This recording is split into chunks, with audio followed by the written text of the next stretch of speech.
quero então falar um pouco com vocês a respeito da pluralidade de presbíteros na igreja, ou que é conhecido como presbitério. Então isso vai ser novo para algumas pessoas. Talvez você esteja se perguntando aí, pensei que essa igreja era batista, não presbiteriana. Presbitério, é isso mesmo? Será que você não pegou um estudo errado de um presbiteriano? Será que não foi isso?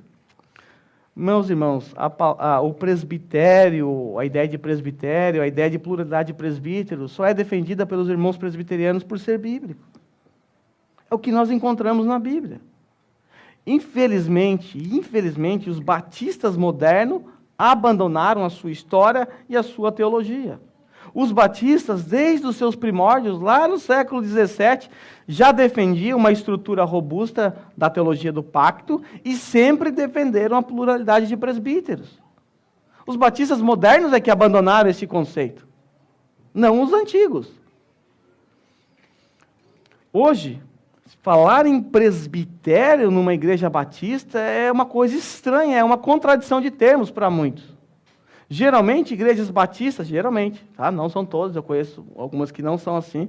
Geralmente, as igrejas batistas, elas são congregacionais, entre aspas, mas são governadas por um bispo, que no fim das contas é ele que manda, a congregação só é meio que obrigada a ratificar.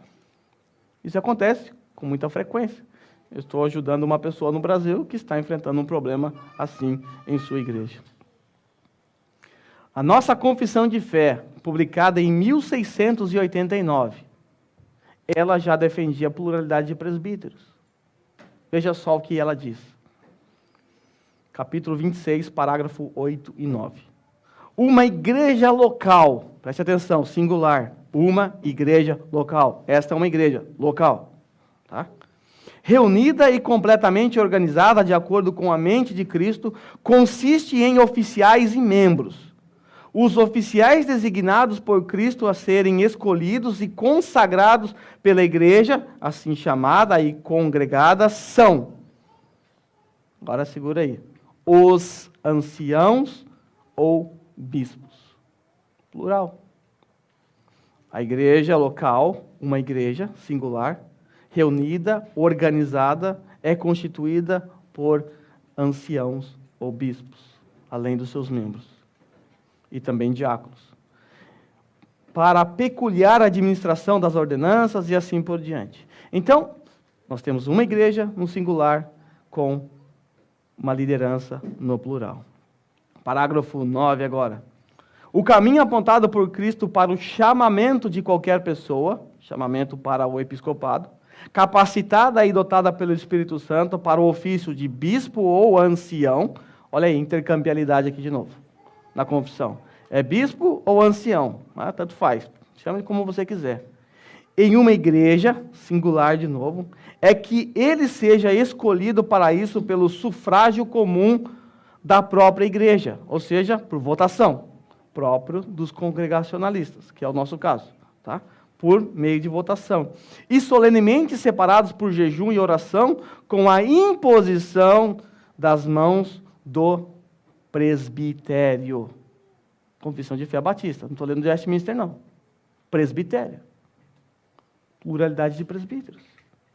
E aí ele diz, se houver algum nela anteriormente constituído. Se houver essa pluralidade de presbíteros, a igreja tem isso, então esses devem colocar as mãos. Há exceções, há casos como no nosso aqui, em que não é possível ter uma pluralidade de presbíteros. Ainda não. Então, não tem que esperar para impor as mãos em alguém. Ok. É evidente, irmãos, que nós divergimos dos nossos irmãos presbiterianos em alguns pontos relacionados à representatividade do presbitério. Mas assim como eles, historicamente defendemos a pluralidade de presbíteros. Isso, de forma alguma, anula o congregacionalismo. Há uma perfeita harmonia entre a congregação e os presbíteros. Há uma perfeita harmonia. É como uma dança, um conduzindo o outro. Os presbíteros lideram, mas a última instância de apelação é a congregação, a igreja. De forma que a obra é uma obra para todos da igreja. Como funciona? Os presbíteros dirigem a obra. lideram. Os diáconos facilitam a obra.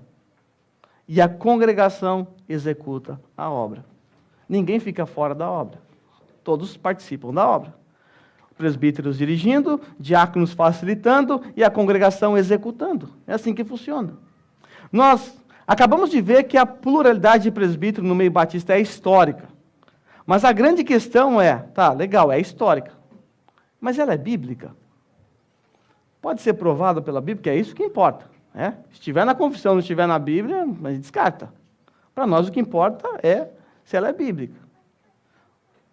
Deixa eu apresentar a vocês alguns textos.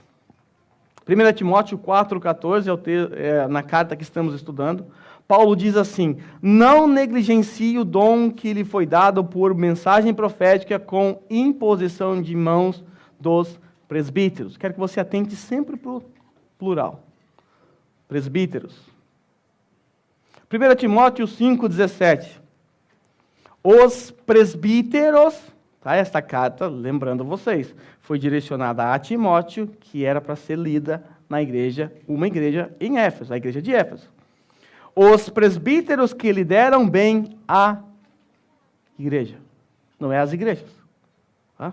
Os presbíteros que lideram bem a igreja são dignos de dupla honra ou de duplos honorários, especialmente aqueles cujo trabalho é a pregação e o ensino.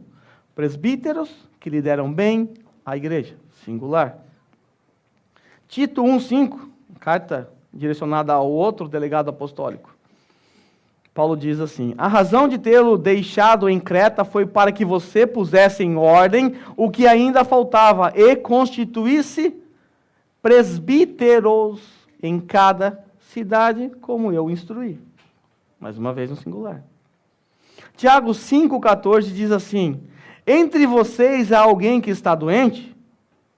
Que ele mande chamar os presbíteros da igreja, singular, para que esses orem sobre ele e unjam com óleo em nome do Senhor. 1 Pedro 5,1. Portanto, apelo para os presbíteros que há entre vocês. E eu faço na qualidade de um presbítero. Temos aqui Pedro direcionando a uma igreja que havia presbíteros. Filipenses 1:1. Paulo e Timóteo, servo de Cristo Jesus, a todos os santos em Cristo Jesus que estão em Filipos, com os bispos e diáconos. Lembra do comentário lá do Atanásio de Alexandria? Se você entende que bispos, como a Igreja Católica entende hoje, começou a entender naquela época, se você entende que é dessa forma, então não faz o menor sentido o que Paulo escreveu aqui. Como pode haver uma pluralidade de bispos para uma única cidade? Bispo cuidava de várias cidades, ou de várias igrejas. Nós temos pluralidade de bispos e diáconos numa igreja tão pequena como a igreja de Filipos. Atos 14:23. Paulo e Barnabé designaram-lhes presbíteros em cada igreja. Olha só, presbíteros em cada igreja. Tendo orado e jejuado, eles os encomendaram ao Senhor em quem haviam confiado. E o texto que nós lemos, de Mileto, Paulo mandou chamar os presbíteros, no plural, da igreja em Éfeso. Bem, há outros textos, se você quiser ler Atos capítulo 15, você vai ver isso ali várias vezes, tá? Eu não vou ler por conta do nosso tempo.